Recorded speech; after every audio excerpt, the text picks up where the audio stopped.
J'ai dit dans l'introduction de ce chapitre qu'il y a toute une typologie de structures organisationnelles suivant un certain nombre de variables. Une structure peut ou ne pas être adaptée ou adaptable à un environnement, à un contexte particulier. Donc, il y a toute une typologie, et c'est un nombre de 5 ou 6. Donc, on va voir tout d'abord, dans un premier point, la structure hiérarchique. La structure hiérarchique. Et je ferai le parallèle entre les structures qui existent et les principes de l'organisation. Cette structure hiérarchique, ou bien ce schéma de l'organisation, revient à Fayol. Donc, Fayol, c'est le fondateur de cette structure hiérarchique. Il repose sur le principe de l'unité de commandement. On a vu ce principe-là qui veut qu'un individu ne doit recevoir des ordres que d'un seul chef. Chacun des exécutants ne connaît qu'un seul chef. Aucune autorité, d'après Fayol, n'est possible si ce principe n'est pas respecté. Donc l'unité de commandement. Il repose sur ce principe-là et il repose aussi sur le principe de la hiérarchie. Chaque personne doit connaître sa position dans la hiérarchie de l'entreprise. Donc chaque individu est responsable de tous ceux qui sont placés au-dessous de lui. Chaque chef de service, par exemple, n'est responsable que de ce qui se passe dans son service. Il n'a d'autorité que dans son domaine, que dans son service. Les ordres et les informations suivent la ligne hiérarchique. C'est pour ça qu'on appelle ces structures une structure hiérarchique. Donc les ordres et les informations suivent la ligne hiérarchique en respectant le principe de l'unité de commandement. Il s'agit de la série de chefs qui va de l'autorité supérieure aux agents inférieurs. C'est la voie, si vous voulez, de la transmission des ordres. Donc c'est la ligne hiérarchique. Donc là, c'est la première structure. Et l'exemple le plus important qui montre un peu cette structure organisationnelle, c'est l'armée. Donc l'armée, l'Église aussi. Mais l'armée, c'est un peu en rapport avec le contexte de Fayol. Donc il y a une stratification, si vous voulez, des gens au sein de cette organisation qui montre un peu la hiérarchie et le respect des principes de l'unité de commandement. Donc il y a un général, tout d'abord, il y a des généraux d'armée, de division, de brigade qui donnent les ordres au capitaine, au lieutenant, au sous-lieutenant, et ce sous-lieutenant donne aussi l'ordre à l'aspirant et ainsi de suite, jusqu'au caporal, jusqu'au dernier soldat. Donc, le soldat, par exemple, à la base de l'échelle là, ne reçoit d'ordre et ne reçoit de commandement que de son caporal. Celui-là ne reçoit d'ordre que de son supérieur. Et ainsi de suite, on remonte dans l'échelle de cette organisation.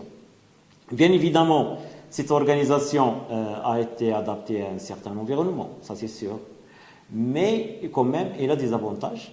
Elle est simple et claire dans la définition des responsabilités. Donc chaque membre de cette organisation sait devant qui il doit répondre. Il garantit la discipline. Donc là, c'est un concept aussi de Fayol, qui lui aussi découle d'un certain contexte, grâce au principe de l'unité de commandement. Mais son principal inconvénient, du moins dans le cas de l'entreprise, il réside dans le problème de la circulation de l'information. Donc l'information circule de manière très, très lente. Parfois, il risque de dévier. Et le blocage de dévier de sens, bien sûr, et le blocage du développement des initiatives. C'est une organisation qui ne permet pas l'épanouissement des initiatives personnelles. Il développe un esprit de routine, qui n'est pas parfois bénéfique pour la réaction rapide au changement de l'environnement. Donc, l'organisation, la structure hiérarchique, il y a un directeur général, il y a des niveaux. Donc, les directeurs spécialisés, comme vous le voyez sur le schéma, directeur technique, directeur commercial, directeur administratif. Il y a un troisième niveau où il y a les sous-directions, donc là les cadres responsables, là c'est la ligne hiérarchique. Par la suite, un quatrième niveau, il y a les chefs de service, les contremaîtres, et en bas de cette échelle, il y a les exécutants. Donc l'information, il suit la ligne hiérarchique. Ça, c'est pour la première forme structurelle, c'est la hiérarchie, ou la structure hiérarchique. La deuxième forme structurelle, c'est la structure fonctionnelle. Donc, si la structure hiérarchique a été prônée par Fayol, la structure fonctionnelle a été préconisée par Taylor. Donc, il repose, elle aussi, sur les principes du Taylorisme, notamment le découpage de l'entreprise par domaine de compétences. Rappelez-vous que Taylor avait une hantise pour la séparation entre tout ce qui est travail de conception et travail d'exécution. Là, on va le retrouver justement dans sa forme structurelle préférée, c'est la structure fonctionnelle. Donc, il repose sur un découpage de l'entreprise par domaine de compétences, donc fonction de production, fonction commerciale, fonction financière, de gestion, sachant bien maintenant qu'une fonction, c'est un ensemble de tâches, donc des compétences particulières. L'autorité est divisée en fonctions relatives à des spécialités précises. Donc, les gens de la fonction de production à part, les gens de la fonction financière à part, etc. Il n'y a pas d'unité de commandement, et là c'est un point de divergence entre Taylor et Fayol, et aussi un point de divergence, de différenciation, si vous voulez, entre la structure fonctionnelle et la structure hiérarchique. Donc la structure hiérarchique, le principe de base, c'est l'unité de commandement. La structure fonctionnelle, il se base sur la spécialisation par domaine de compétences où il n'y a pas d'unité de commandement. Ça veut dire le commandement est assuré par plusieurs contremaîtres fonctionnels qui ne laissent aucune initiative aux ouvriers. Donc, tout exécutant dépend de plusieurs chefs, chacun n'ayant autorité, bien entendu, que dans le domaine de sa compétence, comme on le remarque sur le schéma suivant. Donc, vous voyez, par exemple, les contremaîtres en bas de ce schéma-là, reçoivent, le contremaître A par exemple, de l'atelier A, reçoit des ordres de service entretien, de service méthode, de service sécurité, etc. Donc là, il n'y a pas l'unité de commandement, ce qui pose effectivement des problèmes de coordination et constitue des sources de conflits entre les différentes autorités. Mais quand même, cette structure fonctionnelle a des avantages. Elle permet tout d'abord la spécialisation des personnels, donc on a un personnel qui est spécialisé dans son domaine, et elle permet aussi le regroupement des compétences, donc on a des compétences regroupées. Les inconvénients, bien entendu, il y a ce risque des conflits engendrés par la multiplicité des commandements. Donc là, le contremaître reçoit des ordres de plusieurs services, donc il ne sait plus comment coordonner entre eux, et ça a des effets plus ou moins dangereux sur la marche de l'activité au sein de ces structures. Maintenant, pour une troisième structure, on parle de la structure hiérarchico-fonctionnelle, ce qu'on appelle le staff and line. C'est quoi ce staff and line? Cette structure-là, elle essaye de combiner un peu entre les deux précédentes, la structure fonctionnelle qui privilégie la spécialisation et la structure hiérarchique qui privilégie l'unité de commandement. Cette structure hiérarchico-fonctionnelle repose sur le principe d'unicité de commandement, donc c'est la ligne hiérarchique, et recours à des organes de conseil composés de spécialistes, staff. Donc, line, c'est la ligne hiérarchique, et staff, ce sont des directeurs fonctionnels qui ne donnent pas d'ordre, qui sont attachés au chef hiérarchique, donc ils sont des fonctionnels, ils donnent des conseils. On a vu ça dans le point sur la différence entre opérationnel et fonctionnel. Donc, elle donne des conseils dans des domaines précis. La hiérarchie, elle, line, il décide. Donc, elle prend des décisions. Les responsables fonctionnels aident, quant à eux, à cette décision. Donc, dans cette structure hiérarchico-fonctionnelle, l'autorité est partagée entre les chefs opérationnels qui, eux, agissent. Donc, agissent sur des activités directement productives ou commerciales et prennent des décisions. Et l'autorité aussi chez les chefs fonctionnels qui, eux, conseillent. Ce sont des activités de soutien.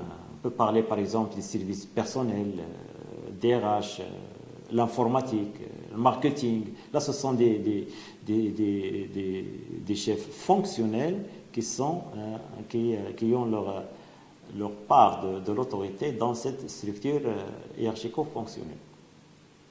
Donc l'avantage, il est clair, il combine un peu les avantages des deux, mais son principal inconvénient réside dans les conflits de pouvoir entre opérationnel et fonctionnel. On va voir dans le schéma que la direction générale, elle est assistée dans ces structures-là par des conseillers en études économiques, des conseillers juridiques, des conseillers informatiques. La direction technique, là, il y a un bureau d'études, donc c'est un niveau fonctionnel. Direction commerciale, là, il y a les études de marché, donc c'est un niveau fonctionnel. Direction administrative, donc elle a un conseiller financier, etc. Là, c'est un exemple qui montre un peu l'imbrication, si vous voulez, de la structure fonctionnelle et de la structure hiérarchique dans la structure staff and line. Deuxième type de structure organisationnelle, c'est la structure divisionnelle. C'est une structure par division. Bon, cette structure repose sur le principe de la décentralisation du pouvoir et des décisions. Donc là, on est dans une structure plus ou moins décentralisée, parce que j'ai dit question de centralisation, décentralisation, c'est juste une question de tendance. Donc là, c'est une structure qui donne beaucoup plus l'importance à la décentralisation du pouvoir et des décisions.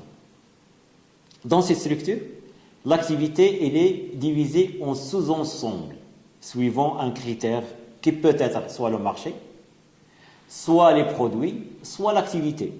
Donc, on va dire, voilà, cette activité va être prise en charge par cette division. L'autre activité va être prise en charge par division. Donc, les sous-ensembles, en fait, sont appelés des divisions. Chaque division correspond en réalité à une entreprise monoproduit.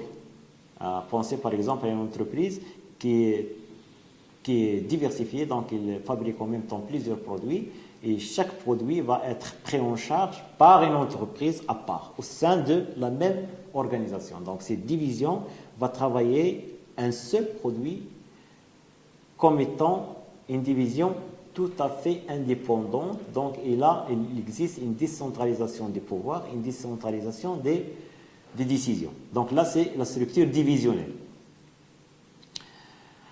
Ces structures, ces divisions-là, ces entreprises monoproduits au sein de la structure divisionnelle sont généralement structurées, organisées selon un schéma fonctionnel. Donc, des entreprises fonctionnelles au sein des structures divisionnelles. La direction générale, dans ce cas-là, élabore la stratégie d'ensemble pour toutes les divisions, décide de l'allocation des ressources entre elles et contrôle leur performance. Les services fonctionnels, chaque division a ses services fonctionnels ou bien les services d'état-major qui sont rattachés à chaque division et fournissent des prestations communes, services juridiques, de planification, etc.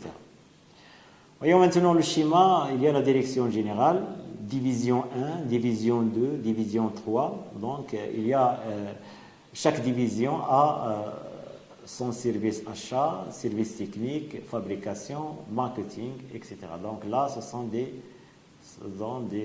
services fonctionnels qui aide cette division, cette entreprise à réaliser ses objectifs. Là, on ne sait pas cette division sur quelle base on peut la retenir. Est-ce qu'une division par produit, par zone géographique ou par activité, mais en tout cas, l'architecture est la même. Les avantages de cette structure divisionnelle résident dans le fait que la direction générale se libère des activités opérationnelles et se concentre sur les activités stratégiques. Les divisions ont une certaine autonomie, donc une culture commune des produits se développe à leur sein. Elles réalisent une meilleure coordination, etc. Et on est devant des responsables qui s'occupent de toute la vie d'un produit seul. Il s'agit du cas de la division sur la base de produits. Cette structure divisionnelle a aussi un autre avantage très important, c'est qu'elle aide à la mise en place de stratégies de diversification. Donc les entreprises les plus diversifiées adoptent généralement cette forme d'organisation. Il y a quand même un certain nombre d'inconvénients. C'est une structure tout d'abord qui est coûteuse à mettre en place, multiplication des services fonctionnels, etc., comptabilité, marketing, etc., ce qui risque quelque part de pénaliser la recherche des économies d'échelle. Donc il y a une certaine dispersion des ressources. Il y a aussi un inconvénient qui consiste en des conflits insistants entre parfois des logiques différentes. Donc la même entreprise, mais avec des logiques qui risquent d'être différentes. Alors, la dernière structure, c'est la structure matricielle. Là aussi, c'est une structure plus ou moins récente. C'est une combinaison entre une structure fonctionnelle et une structure divisionnelle. Donc, on a vu que la structure divisionnelle, c'est la combinaison entre structure hiérarchique et structure fonctionnelle. Là, dans la structure matricielle, c'est une combinaison entre une structure fonctionnelle et une structure divisionnelle. Donc, deux logiques. Il y a une logique fonctionnelle et il y a une logique divisionnelle. La logique fonctionnelle est recherchée essentiellement pour préserver le potentiel des ressources. Donc on a vu que la structure divisionnelle, il y a un peu cette dispersion des ressources. Donc la structure matricielle, elle cherche à préserver ces ressources-là, qui restent centralisées. Donc on est dans la logique fonctionnelle. Et il recourt à une logique divisionnelle pour développer des compétences spécialisées et conduire des projets complexes, nécessitant de multiples collaborateurs spécialisés. Donc, il combine un peu entre le découpage par fonction et par division. Chaque individu dans cette structure-là a deux supérieurs, donc deux chefs qui commandent. Donc, il n'y a pas déjà l'unicité de commandement dans cette structure. Un chef de projet évoluant en fonction des besoins et un supérieur permanent. Donc le supérieur, c'est un supérieur fonctionnel, il est toujours là, mais le chef de projet, il risque, selon les circonstances, selon les projets, de changer. Donc cette structure matricielle, elle est axée sur l'idée de groupe de projets. Pensez par exemple à une entreprise qui cherche à développer un nouveau produit, une voiture par exemple, donc il constitue autour de ce projet-là une équipe de projet et il adopte une structure matricielle. Donc nous avons le schéma là, il y a la direction générale, il y a département marketing, département production, département personnel, département financier et verticalement, il y a le chef de produit A, chef de produit B, chef de produit C. Et voilà la première case par exemple, il y a un département marketing, et là c'est fonctionnel, et il y a un chef de produit, et là c'est divisionnel. Donc les avantages de cette structure-là, il combine les avantages des structures fonctionnelles et divisionnelles, bien adaptées à une gestion par produit ou par marché, favorise l'innovation.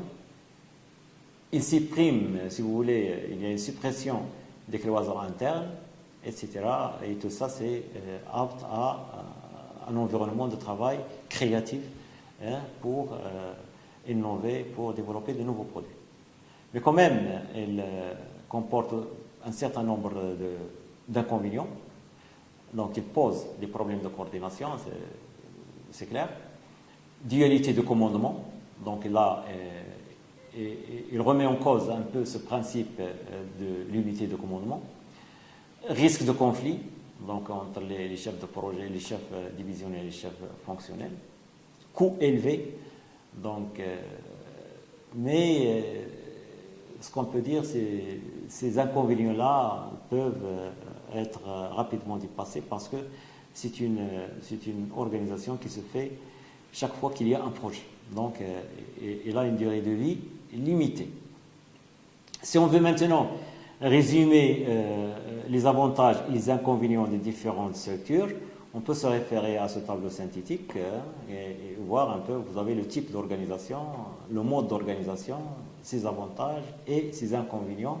Et par exemple, pour le mode d'organisation de la hiérarchie, de la structure hiérarchique, c'est l'unité de commandement. Ses avantages, il est simple et clair dans la définition de responsabilité. Ses inconvénients, c'est la circulation de l'information et le blocage des initiatives. Et il développe un esprit de routine. Pour la structure fonctionnelle, le mode d'organisation, c'est la spécialisation par fonction. Ses avantages, un organigramme simplifié et clair, des ressources concentrées, possibilité de la recherche d'économie d'échelle, responsabilité unique de chacun des membres. Les inconvénients d'une structure fonctionnelle, c'est une forte centralisation, donc une faible communication transversale, structure rigide et donc lente à réagir, mode de communication très lourd.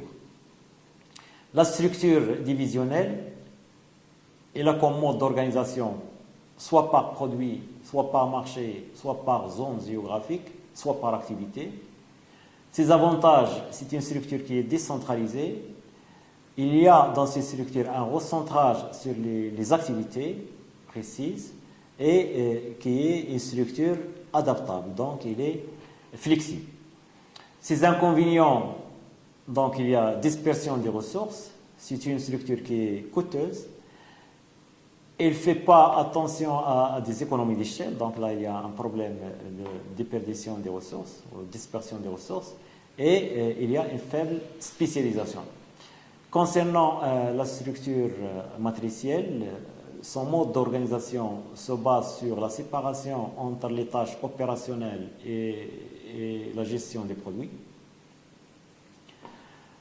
Son avantage, c'est la mise en commun des ressources affectées ensuite selon les projets, gestion souple des ressources disponibles. Ses inconvénients, c'est la dualité de commandement, les problèmes de coordination, et du coût de l'organisation, c'est aussi une organisation qui est coûteuse. Donc, en conclusion à ce chapitre, je peux dire que chaque entreprise est amenée souvent à se poser la question suivante: quel type de structure à choisir? Le choix d'une structure est influencé par plusieurs variables. Donc, il y a tout d'abord le secteur d'activité. Les entreprises qui travaillent dans un même secteur d'activité adoptent souvent des structures très proches. Ça, c'est un phénomène qui est connu. Le système technologique, donc, il modifie la nature des tâches et le degré hiérarchique. La taille de l'entreprise aussi, plus le nombre des salariés augmente, plus la structure devient complexe. L'environnement, moins l'environnement est stable, moins les structures hiérarchiques sont adaptées. Il y a aussi un autre facteur qui entre en ligne de compte pour le choix d'une ou de l'autre structure organisationnelle, c'est la stratégie. Donc il y a des auteurs importants, il y a des contributions théoriques très importantes qui montrent un peu ce lien entre la structure et la stratégie. Est-ce que la stratégie de l'entreprise induit une structure ou bien est-ce que la structure de l'entreprise qui induit une stratégie. Ce qu'on peut dire là, c'est que les choix stratégiques influent bien entendu sur la structure qui elle-même influe sur les choix stratégiques. Donc c'est en fait un débat qui est toujours ouvert. Hein, c'est un peu la poule et l'œuf, ça, on ne sait pas qui détermine qui, mais généralement, il y a une influence mutuelle entre les deux. Finalement, ce qu'on peut dire qu'il n'y a pas une structure meilleure qu'une autre, hein, mais il y a une structure optimale. Hein, il n'y a pas de structure. Il faut chercher justement la structure optimale, une structure qui soit satisfaisante à un moment donné, dans un contexte donné et pour une entreprise donnée. Généralement, une entreprise nouvelle adopte un style centralisé, c'est le patron qui à la limite il fait tout, donc il paye, il fait ses achats, il traite avec ses fournisseurs, il traite avec la banque, il paye les salariés, donc il centralise toute l'information. Au fur et à mesure du développement de son entreprise, se développe une stratégie, se développe une vision, se développe une manière de diriger, donc il a tendance à décentraliser, à adopter d'autres formes. Donc c'est la structure, finalement, c'est un outil qui permet à l'entreprise de réaliser ses objectifs.